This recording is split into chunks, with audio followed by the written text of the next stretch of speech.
What is going on, everybody? Thank you all so much for tuning in to another episode of Mikase Sukase, and I am your host, Niko House. If this is your first time watching, go ahead and hit that subscribe button now. This is the greatest place to get your breaking news because we're going to give you a little twist every time. You're going to learn something new every time. Literally, ask anybody who's ever watched me. Ask the people who are in the comment section. I know I got some live chatters out here. Got some live tweeters. But ask anyone who's ever watched now. Every time they learn something, every time we break some news, we don't just break it and I'm going to read off today because we're going to find out about this stuff together. But we don't just find out what's breaking. I'm going to tell you why it's important as well. And so if this is your first time watching the channel, trust me, it's worth it. Subscribe. Before we get started, I want to share this. This like literally just happened. You see I'm on my phone now. My phone was dying when I was live streaming, so I have to stream from my iPad now. Everybody, if you're watching this, share it. Share it. Share it. This just happened.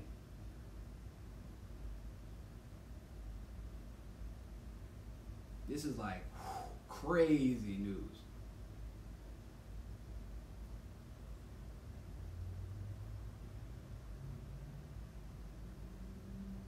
Oh man, y'all, it's been 2018 has been great. 2018 has been awesome. It's been great. It's been so great. Hold on, I'm gonna give me a second. I'm gonna put my headphones in so y'all can hear me a little bit better. Well, not my headphones in, but my microphone in. I had to switch cameras. I was on my iPhone. My iPhone's about to die. So I had to switch over.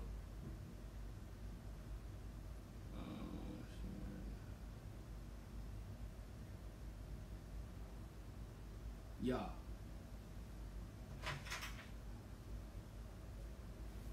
Give me a second, everybody.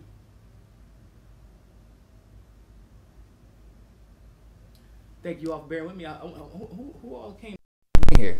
Did anybody leave and come back, or is everybody still here? Is everybody shared it? Are we good? Are we live? Can you hear me? Can you hear me? Can you hear me? I need a yes or a no.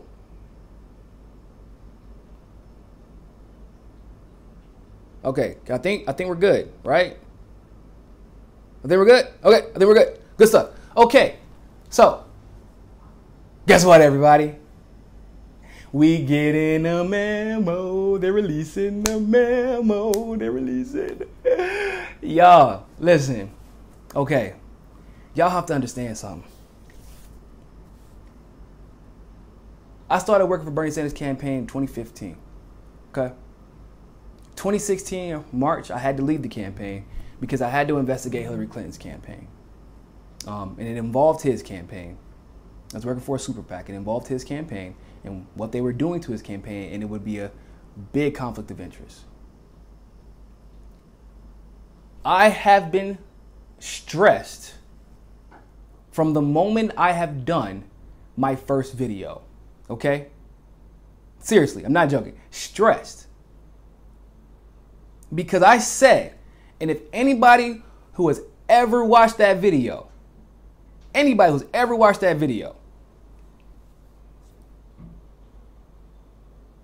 they know this, and it's probably, at the time, it was one of the most famous lines of the election, I guess. I said, this will not be the election that democracy dies. And I truly, in my heart and soul, believe that. And I wasn't saying that means Bernie Sanders is going to win, that means that Hillary Clinton is going to be held accountable today or even tomorrow or next week. It didn't mean that Trump wasn't going to win. What it meant was that election, if I have anything to do with it, will not be the election that democracy dies. And I'm telling you, I had no following back then. Half the people thought I was crazy. That Hillary Clinton victory fund stuff that now Donna Brazile gets to sell her book off of and make millions from, I broke that information. People thought I was out of my mind. They thought you're a conspiracy theorist. The things that we talk about casually every day now, and if you don't know, if you don't believe me, if you think that I'm like making this up, go follow Jared and Elizabeth Beck and ask them about the conversation that I had with TYT when I tried to get them to break the Hillary Clinton victory fund story. They told me no, and then they broke it anyway and didn't give me credit for it. Ask them how I was in their office for hours making phone calls to everybody who was telling me about the corruption from Hillary Clinton's super PACs, how there are people going from Hillary Clinton's campaign or from her consulting firms being hired into Bernie Sanders' campaign and still getting money from both sides. Ask them about the people who have had their houses ran into by the FBI for telling me information about Hillary Clinton's campaign. People who we still haven't heard, they went dark and we still haven't heard from them. How we would spend hours and hours combing through FEC documents.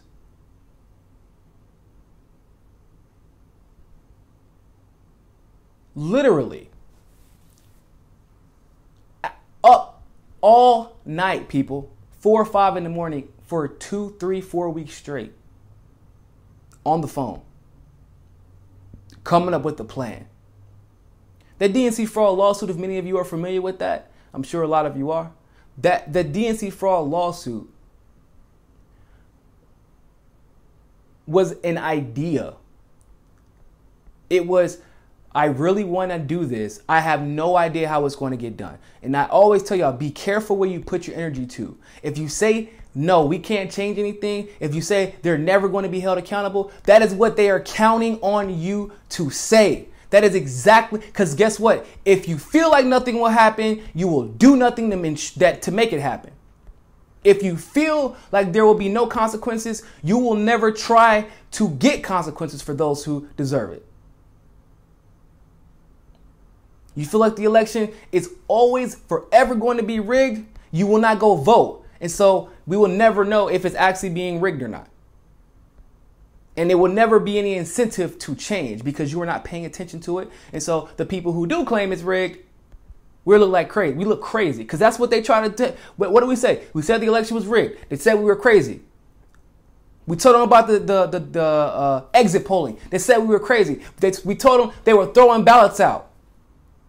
We told them about the voting machines. That came out, maybe a few days ago, about how easily the voting machines can be hacked. That shit was like on NBC. California's in the middle of a lawsuit right now. Tim Canova's in the middle of a lawsuit right now about people destroying ballots because he said, oh, I lost because I live in South Florida, people. No one likes Debbie Wasserman Schultz. There was a candidate, and I can't say her name because she's currently running for office, but she, as a favor to a friend, was doing phone banking for not Hillary Clinton, but for Debbie Wasserman Schultz. She was doing it as a favor. And she said, I was wondering why people would hang up on me. People would cuss me out. People said, how dare you call my phone and ask that question? Everyone here despised her. So Tim Canova did the honorable thing, and I am so happy he did.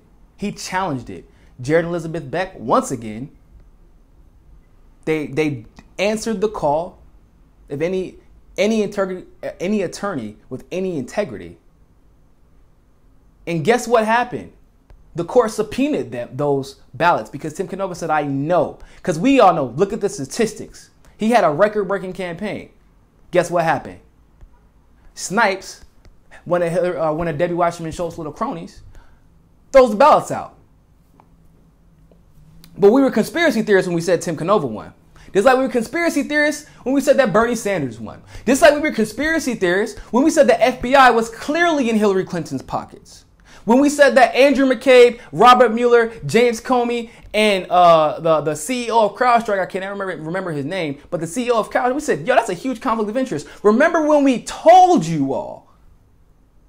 We said, oh, Dick Morris, shout out to that guy. Deep Six, if you never watched him on Facebook, check out his show. It's called Deep Six. Talking about the deep state, because he used to work for the Clintons. He said that there is a community within the intelligence community that is trying to do a cabal of the Trump administration so that they can implant install Hillary Clinton. Guess what? Seymour Hersh, during the Seth Rich investigation, said that, of course it's all bullshit. Of course the Russia story is bullshit. He said that on a recording, speaking candidly, because he thought nobody else was listening. He said the New York Times fabricated that story, and guess what happened? Oh, they did, because it got retracted, in case y'all, if you're watching and you didn't know that. It got retracted. Seymour Hersh even said that the New York Times has always had a habit of printing fallacious or false stories because, one, they have an affinity for authority. So if an authority says it, it doesn't matter if it's anonymous or not, they're going to believe it and they're going to print it because it's breaking news and that's all they gave a shit about. That's why Seymour Hersh actually left the New York Times, because they always did that and he felt like it ruined his credibility and it wasn't real journalism. But also, John Brennan, former CIA director, is in charge of the current mission of using the mainstream media to hit y'all with the okie doke. John Brennan is in charge of the current misinformation campaign for the CIA. Seymour Hersh told y'all this. Why this wasn't mainstream news is beyond me. So we have been telling you all and telling you all and telling you. We said lawyers, Jared and Liz and myself, I'm not an attorney. I used to be a paralegal. But if you know anything about the military, you pretty much. So like if you're a nurse or a PA in the military, you're pretty much a damn doctor. You don't get paid like it, but you always have to do one job up. So as a paralegal, we did everything except for argue the case in court. We helped prepare the case, we prepare the arguments, we draft the charges, we do the investigation, we do all of that. We question the witnesses, we do all of that stuff. So I've seen it. I know what the law is, both military and civilian, and I know how to find the answers whenever I need it. Jared, Harvard attorney, Liz, Yale attorney, whenever James Comey said, oh, we can't indict her because there was no intention. That is not the requisite for an indictment. First of all, you don't even have that. Just you might have committed the crime. We're not even investigating intent. You might have committed the crime is enough for an indictment. Especially in a situation like that. And we have been there's something not right. James Comey is crooked. James Comey is bought off. I told you all when? Months ago. Months. Like in March, April. I said Andrew McCabe is in charge of the Russia investigation, and he was in charge of the Hillary Clinton email scandal, and he is directly connected to the Clintons. His wife received more money than any other local candidate in the nation that was running for their state level. And nobody finds anything wrong with that. Oh no, you're a Trump supporter. Oh no, you're a conspiracy theorist. Hell.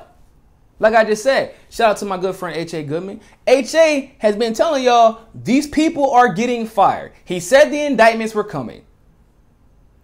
He said Comey was getting fired long before he did. Now, yeah, we want to make fun of it because, I laugh at H.A. all the time. He's my friend, so I can laugh at him. Y'all can't laugh at him, though. But I can laugh at H.A. because, I know he be clickbaiting the titles. I know it. But he gives a lot of good information. He spends hours hunting down good quality articles.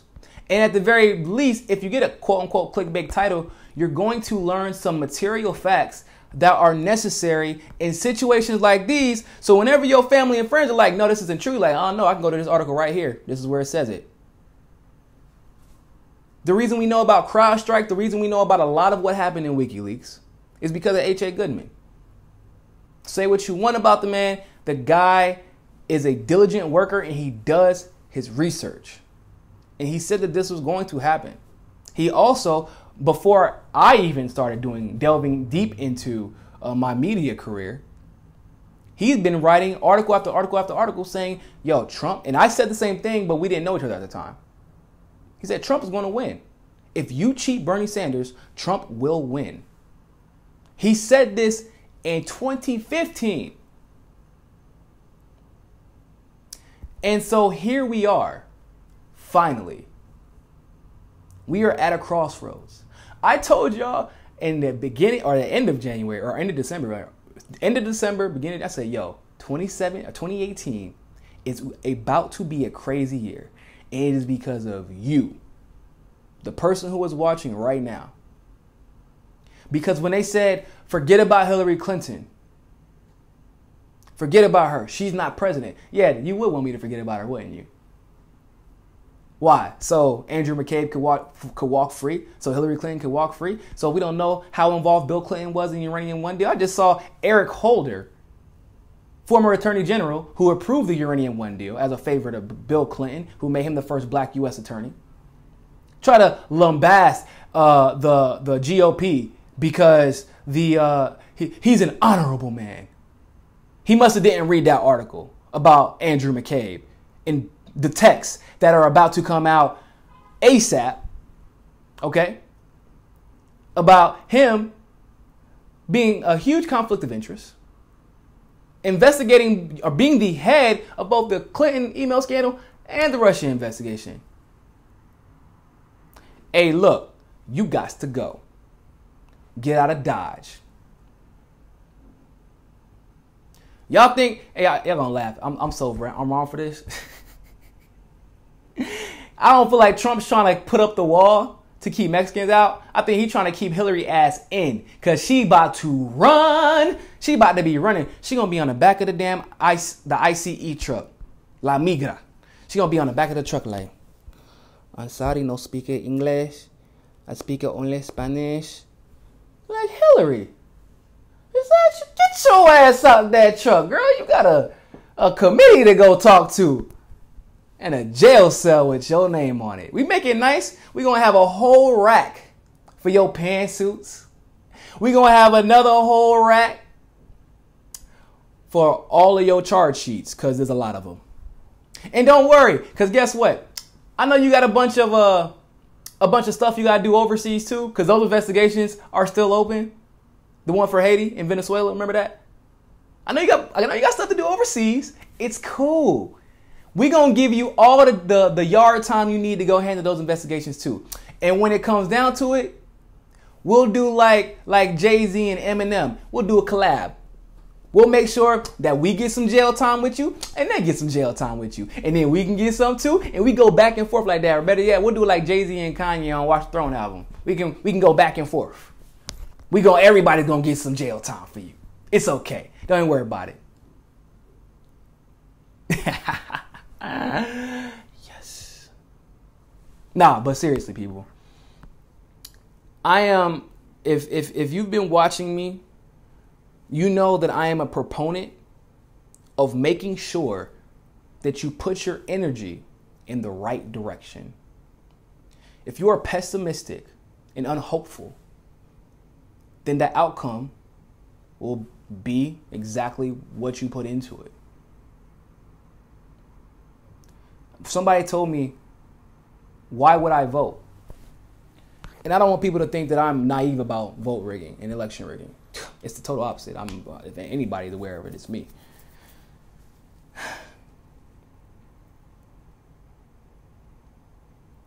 But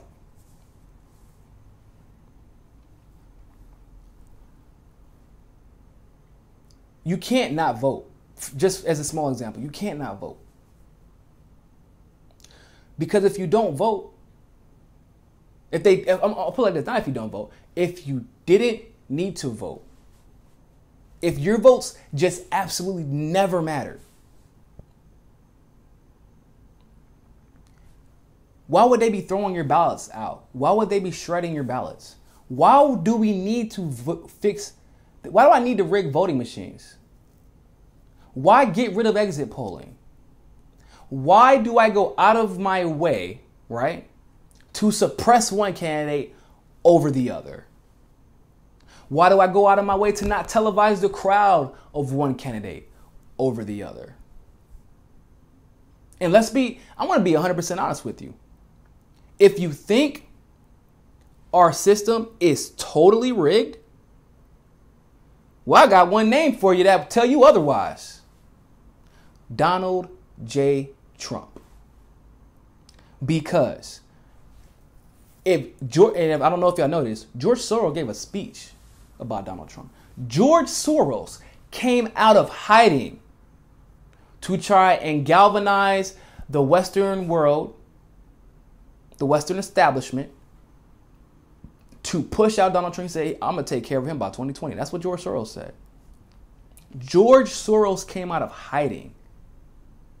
You know what that means? When did George Soros speak the entire primary election? He didn't even speak during the general election.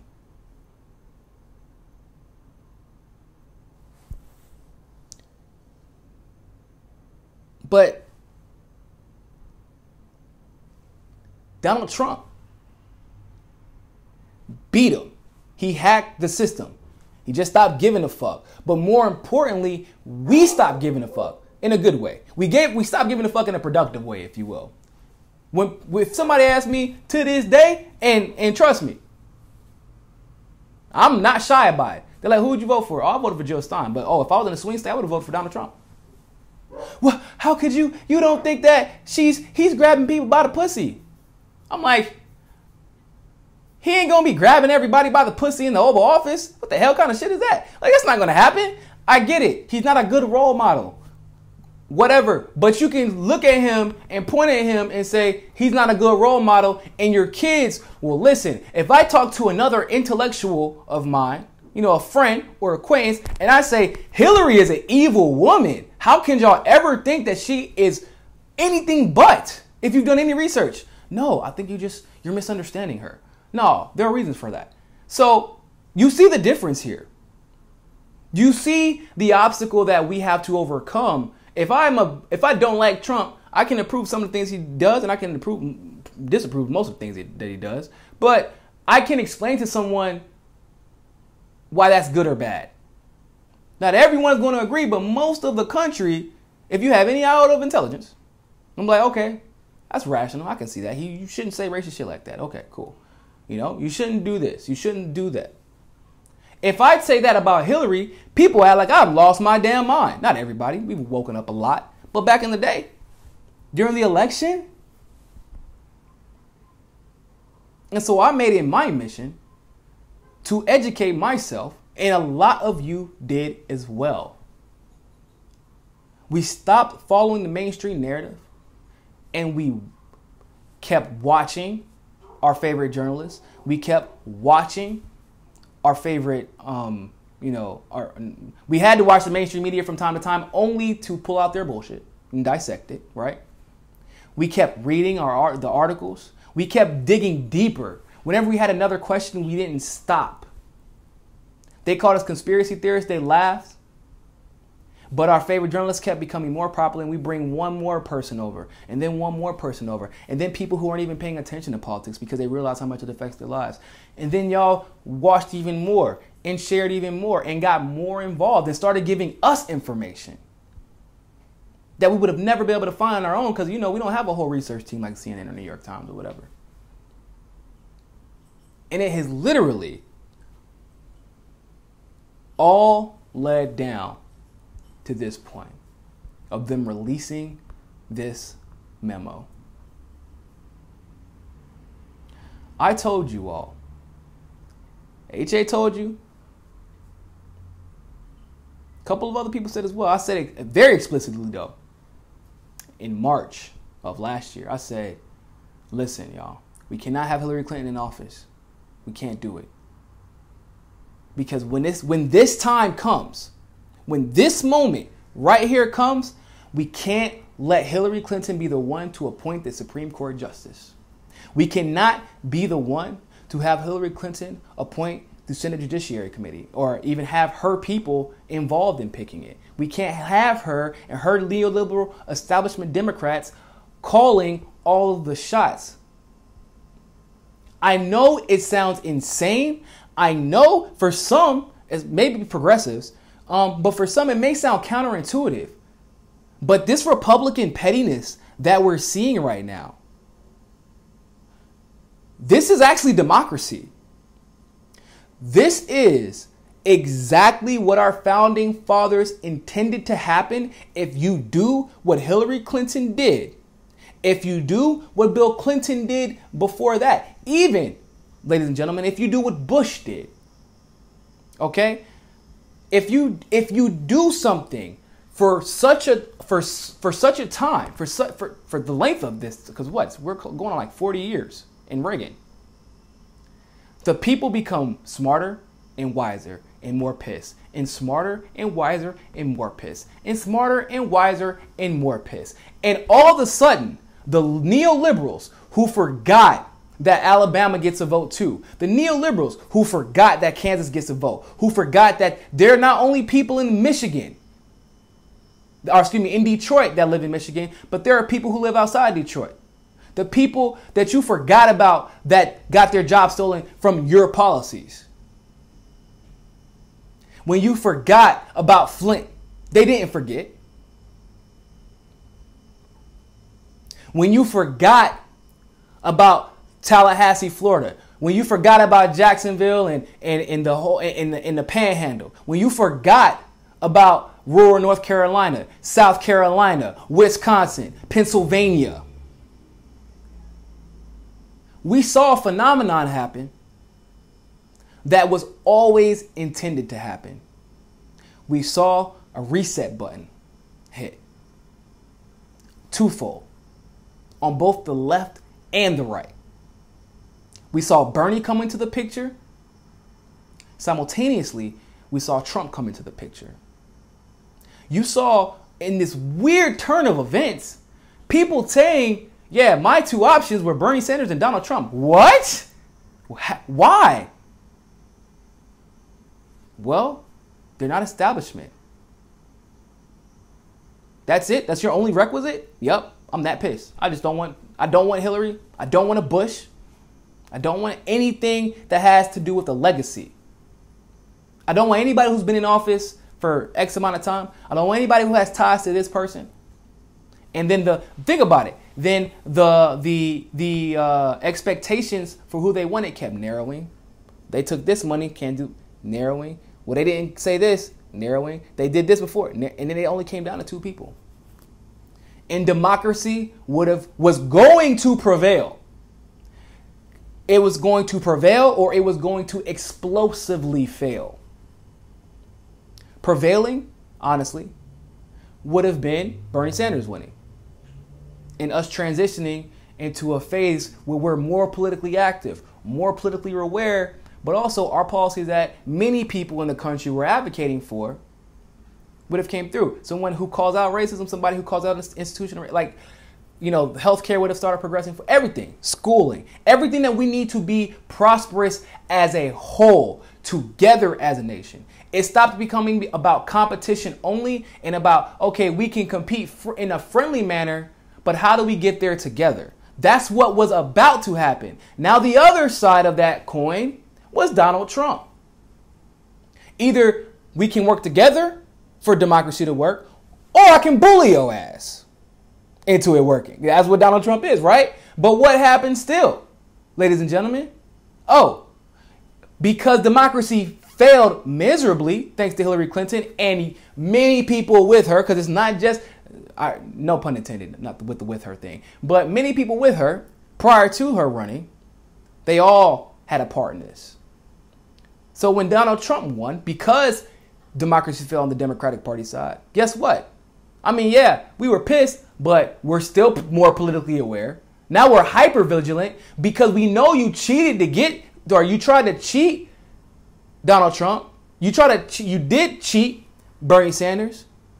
All of your, and because we found out that you were undermining democracy, because people have been so fed up that now we're paying attention. Now people who you accrued relationships with and created relationships with over the years, who finally got fed up with your bullshit, all the people who have been watching, who also care about the direction of this democracy, have been paying attention because they're worried about the country that their children will grow up in.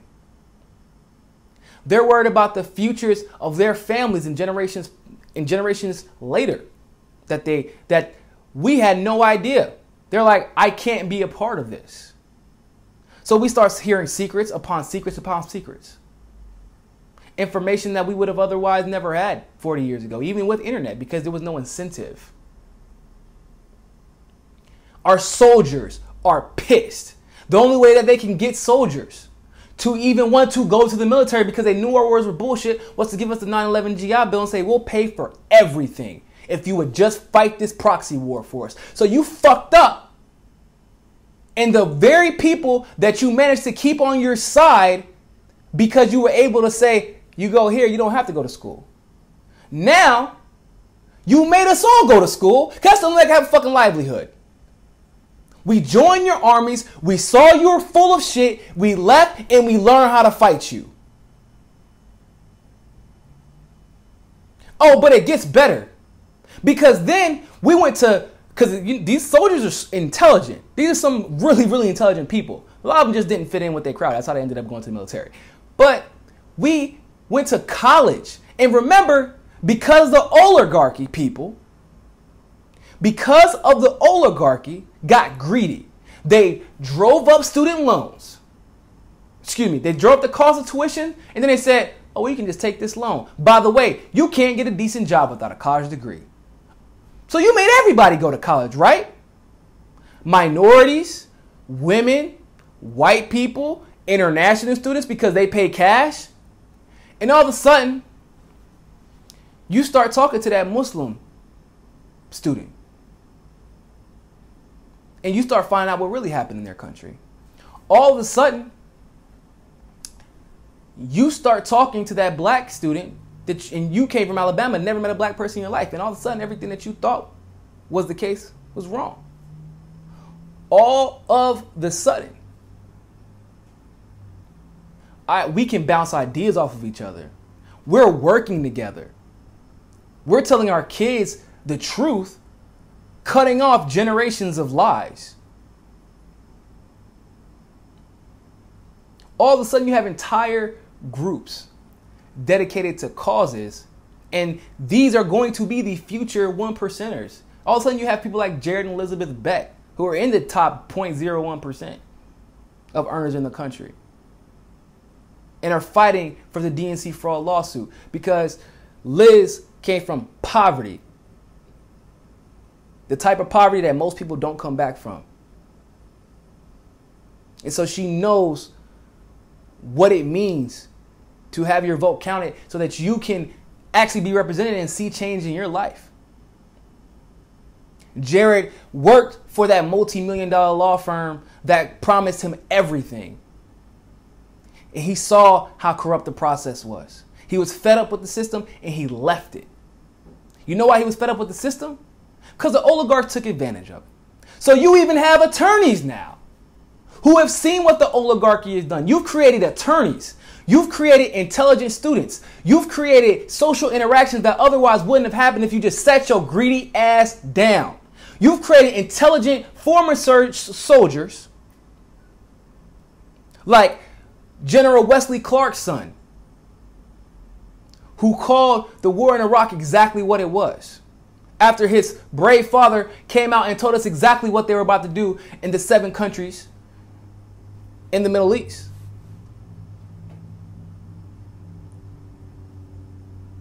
This is exactly where we were going to end up. And guess what? The 1% did it to themselves. And the entire time, they didn't even realize it. Because all they could think of doing is stuff in their own pockets. Let me stuff my own pocket. It's not my problem. Right? It's not my problem. And so now we are seeing the release of this memo that is about to tell us that everything we've claimed during this election was true.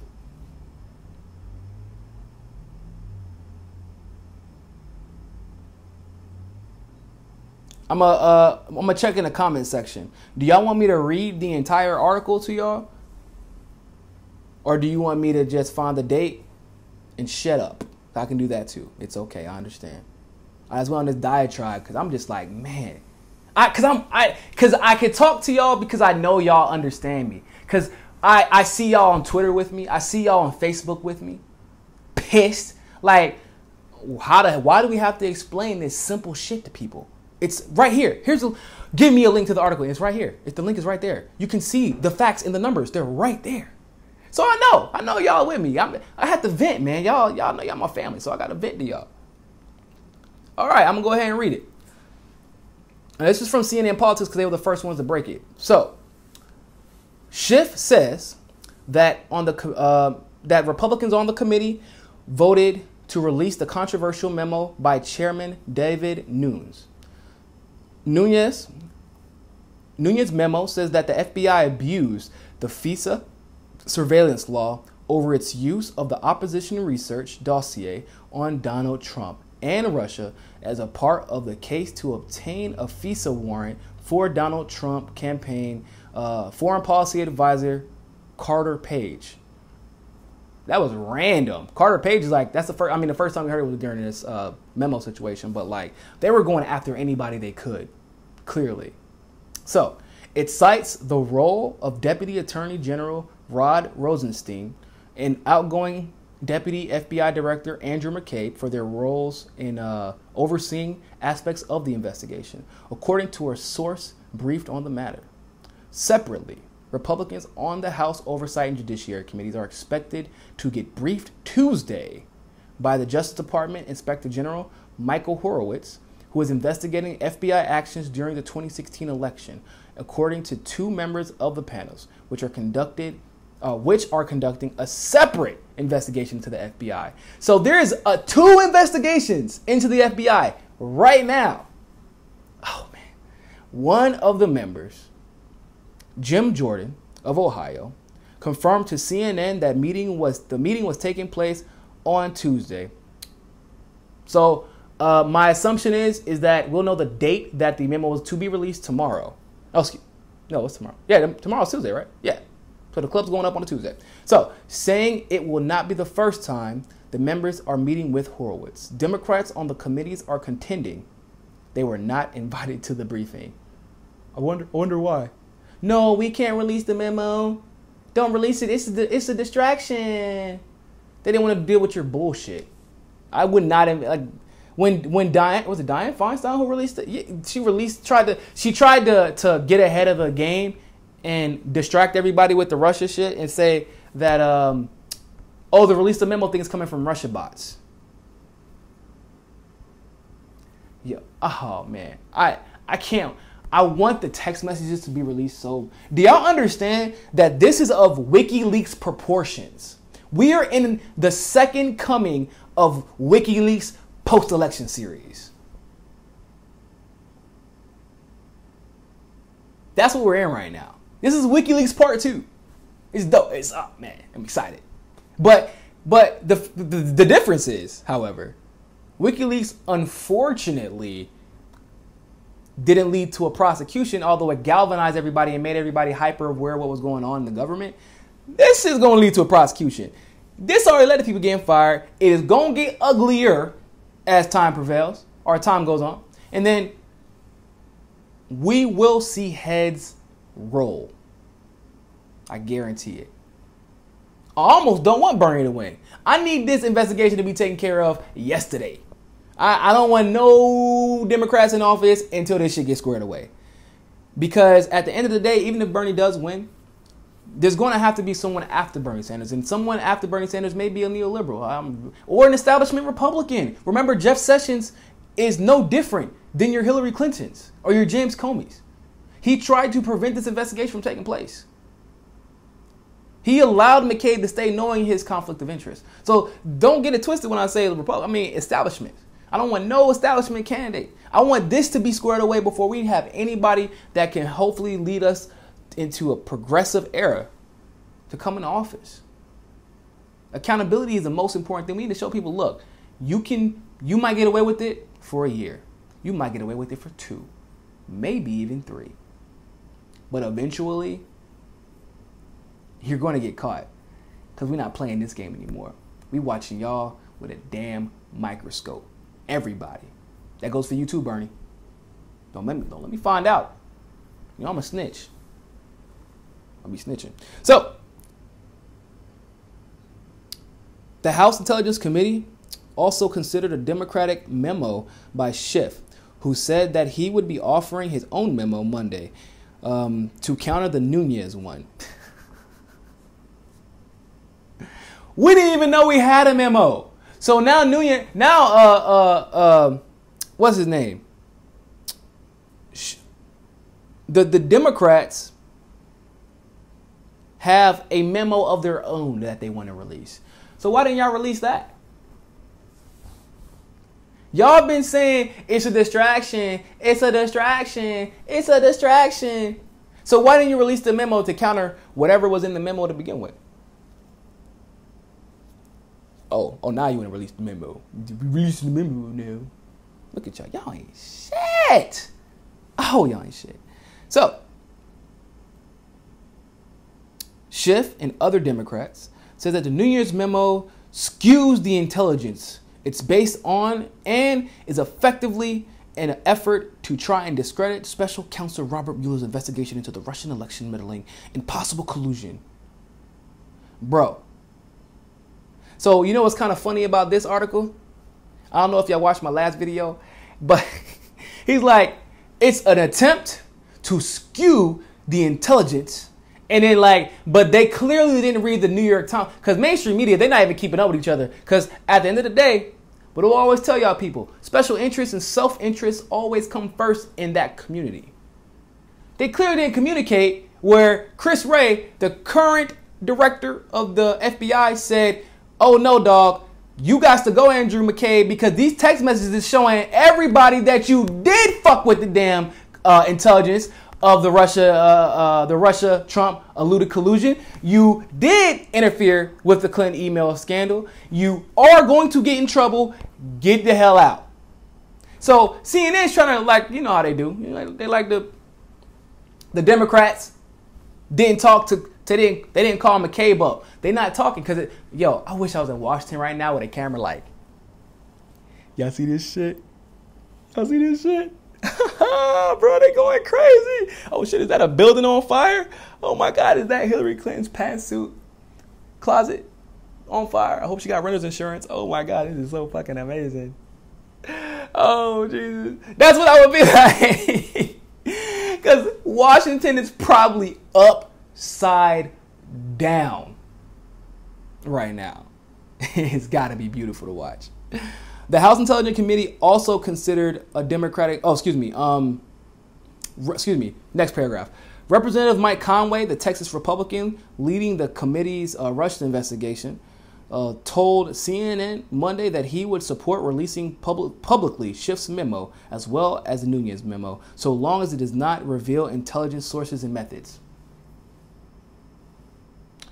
Do you understand what that sounds like? It's like, don't show us how we got this bullshit. No, I want to know if they vote. Here's my thing. If they voted to show the memo, clearly it's not anything that could be nefarious or potentially dangerous. Even though I kind of do want to know how the intelligence community recently has been gathering its intelligence, considering y'all have been wrong about everything for 3 years now. So we're going to have that conversation too. But I digress. Representative Will Hurd, a GOP member of the House Intelligence Committee whose seat is endangered in November, would not say Monday whether he would vote to release the memo. Politics. I will evaluate the proposal when it gets in front of me. The vote could spark a shutdown between Trump and the Justice Department. But what did I tell y'all? Y'all see this shit? Jeff Sessions and Trump are fighting in the Oval Office. Look, Trump has them pinned down.